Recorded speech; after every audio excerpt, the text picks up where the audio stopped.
Alright, I wanted to show you guys a little bit of what we were doing and how we are soldering some of these cells together. These cells, these are the solar cells that we are working with.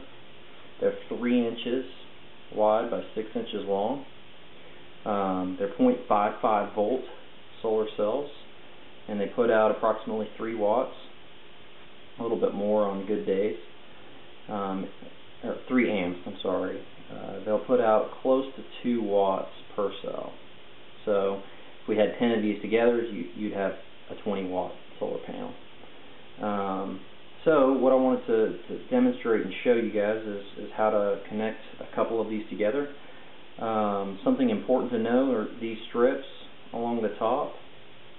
This is the negative side, and then there's 3 points on each side of the back, and these are the positive sides.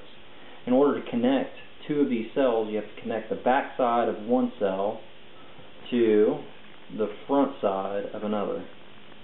In order to do that, you have to have this tabbing wire that you can see right here connected to all of these spots. So one of the most fundamental things that we'll need to be able to do is solder these tabbing wire strips to these points on the back of the solar cells, which represent the positive side. So I'm going to do that right now. I've cut several strips the length that I need, and the length that I need is just a little bit longer than the width of one of these cells, so that it'll extend long enough to solder to the front side of the cell. These cells will lay, or these strips will lay along the back side on these points. You need some solder and a gun. Okay, I'm continuing on with the demonstration of soldering the tabbing wire strips to the back side of the solar cell. What you'll see is me laying down 3 beads, 1 at each one of the points on each side of the back side of the cell. So if you give me a second, I'll get that started.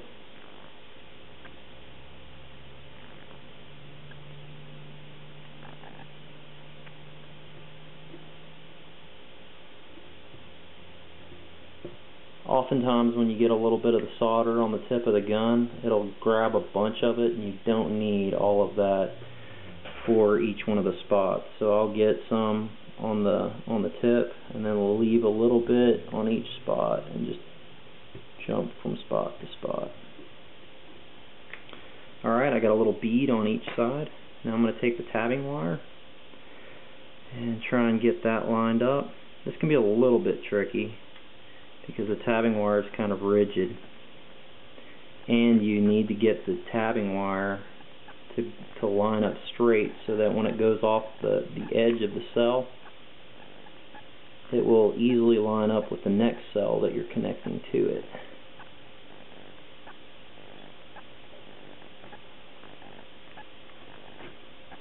Get my hand out of the way so you can see.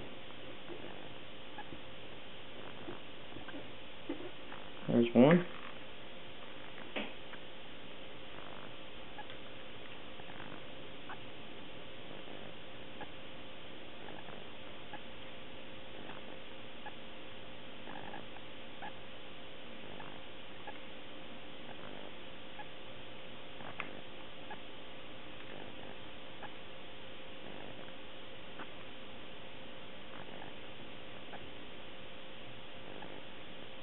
Sometimes when you're laying this down, you'll get bit by the heat. Sucker gets hot fast, and it'll travel up and down those tabbing wires quick. You've got to be careful.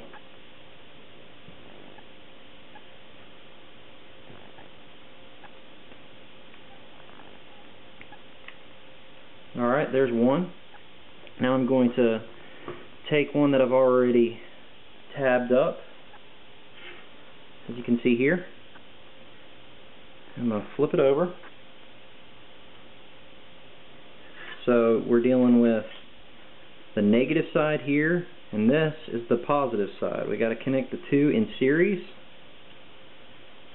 to successfully connect the two cells together. So as you can see, they're in line, and all you need is a little bead of solder to connect the two cells together. This is the easy part, honestly. I like this part.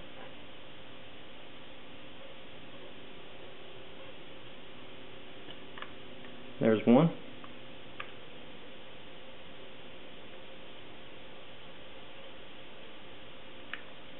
And there's two.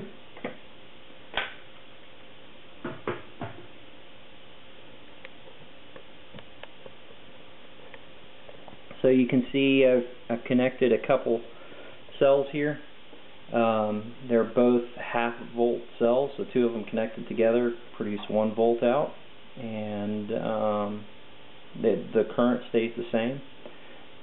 In another video, I'll show you how to connect a series of these together to make a panel.